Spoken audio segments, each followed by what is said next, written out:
Assalamualaikum warahmatullahi wabarakatuh. Selamat pagi sobat semua, salam sejahtera. Oke, tidak bosan-bosan saya selalu mendoakan kawan-kawan dan teman-teman selalu dalam kondisi sehat dan selalu dilancarkan rezekinya.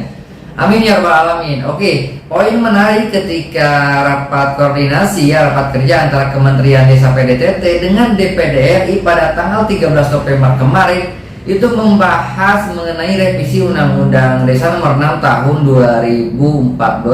Bahasan mengenai revisi Undang-Undang Desa Nomor 6 ini tahun 2014 ini sebenarnya sudah sangat intens sekali ya, beberapa bulan ke belakang dengan DPR RI. Kita coba membahasnya ketika pertemuan Kementerian Desa PDTT dengan DPD RI. Ini beberapa poin menarik akan kita coba suguhkan ya di sini. Tidak hanya purna tugas yang diterima kepala desa nantinya, terus masa jabatan kepala desa yang 9 tahun 2 periode, terus penambahan dana desa dan ada yang lainnya di revisi tersebut ya. Ini usulan dari DPD RI. Baik, saya bacakan kesimpulan rapat kerja Komite 1 Dewan Perwakilan Daerah Republik Indonesia dengan Kementerian Desa, Pembangunan Daerah Tertinggal dan Transmigrasi Republik Indonesia Selasa 13 November 2023. Yang pertama, Komite 1 DPD RI bersama-sama pemerintah sepakat untuk mendorong percepatan proses pembahasan revisi Undang-Undang Desa dengan mempertimbangkan substansi materi perubahan Undang-Undang Desa yang telah disusun oleh DPD RI. Gimana Pak Menteri? Kita sudah punya Pak draftnya, tapi kita serahkan nanti menyusul saja Pak, karena ada beberapa poin yang harus kita revisi berdasarkan masa sidang sekarang. Masih ada satu lembaga yang belum kita temukan, yaitu Menteri Keuangan.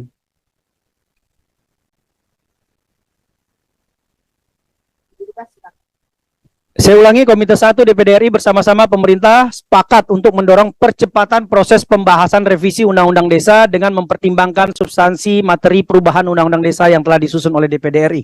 Sepakat ya Pak ya? Ini tidak ada yang terlalu mengikat, dan masukan substansi materi perubahan nanti akan kita serahkan apakah nanti pada saat tripartit atau dalam rapat selanjutnya, karena ada masukan satu lagi yang sedang kita tunggu, rapat kerja dengan Kementerian Keuangan. Kemudian yang kedua, Komite 1 DPD RI sepakat dengan Kemendes PDTT RI dalam perubahan Undang-Undang Desa nantinya untuk mendorong 1. Masa jabatan kepala desa 9 tahun dengan 2 periode, 2. Perangkat desa menjadi PPK. Tadi ada masukan nih, perangkat desa dan pendamping desa Pak untuk menjadi PPK. Ini usulan dari DPD. Bapak setuju Pak kira-kira?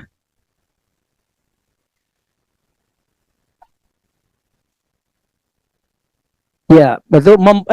Poin nomor 2, memperjelas status perangkat desa menjadi PPK. Oh iya, memperjelas status perangkat desa dan pendamping desa. Jadi menjadi PPK hapus.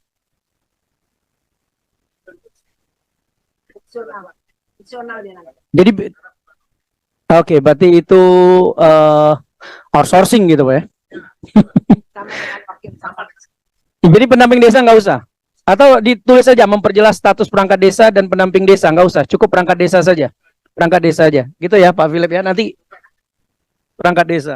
Jadi Pak Pimpinan, kami memahami penjelasan Pak Menteri tadi dengan substansi tentang desa, sekalipun memang ini usulan para sekretaris desa dan perangkat desa Pak Menteri, tapi cukup kita tampung karena saya pahami tadi substansi tentang kelembagaan pemerintahan desa Pak. Paham itu? Iya, baik.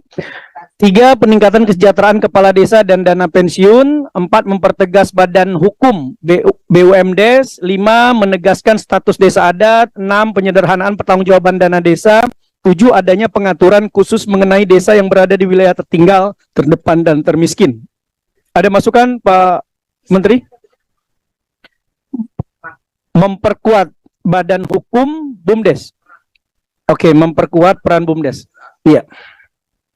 Memperkuat peran BUMDes. Badan hukumnya dihapus. Ya, karena badan hukum kan ada PP 71 ya. Sudah jelas Pak Menteri ya.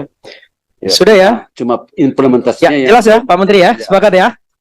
3. Komite 1 DPD RI sepakat dengan Kemendes PDTT RI untuk memperkuat pembangunan dan perekonomian desa berbasis potensi desa dengan mendorong peningkatan alokasi dana desa yang bersumber dari APBN sehingga diharapkan desa menerima 5-10 miliar per desa.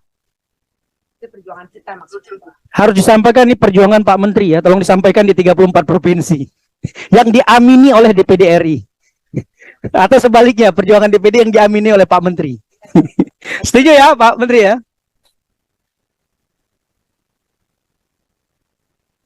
Yang tiga, Komite 1 sepakat dengan Kemendes PDTT RI untuk memperkuat pembangunan dan perekonomian desa berbasis potensi desa dengan mendorong peningkatan alokasi dana desa yang bersumber dari APBN sehingga diharapkan desa menerima 5-10 miliar per desa.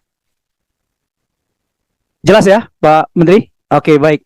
Yang keempat, Komite 1, DPD RI dan Kemendes PDTT RI sepakat untuk melibatkan DPD RI bersama-sama mensosialisasikan program-program pembangunan dan peningkatan ekonomi desa di daerah. Tahun politik nih Pak Menteri. Amin Pak ya, amin. Nah baik, terima kasih. Ada 4. Oh nomor 3, coba kembali ke nomor 3. Nomor 2.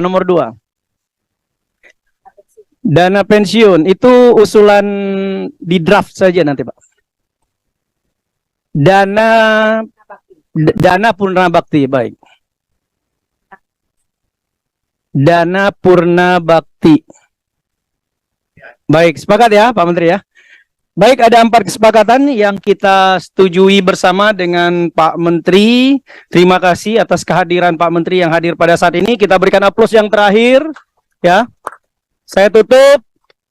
Wabillahi taufiq walhidayah. Wassalamualaikum warahmatullahi wabarakatuh. Penjelasan status kepegawaian tidak hanya untuk perangkat desa ya kalau kita lihat di sini pembahasannya, tetapi untuk pendamping desa juga ya. Tadi yang pertama diusulkan itu menjadi P3K untuk perangkat desa, akan tetapi tadi ada masukan-masukan kembali dari Kementerian Desa, itu nantinya seperti apa itu pasti akan dibahas kembali ya oleh pemerintah dan anggota dewan tersebut. Oke sobat, selain itu ada dana desa yang sudah disetujui ya, atau setuju nih DPD RI menjadi 5 miliar sampai 10 miliar. Wow, itu sangat besar sekali ya kalau menurut saya.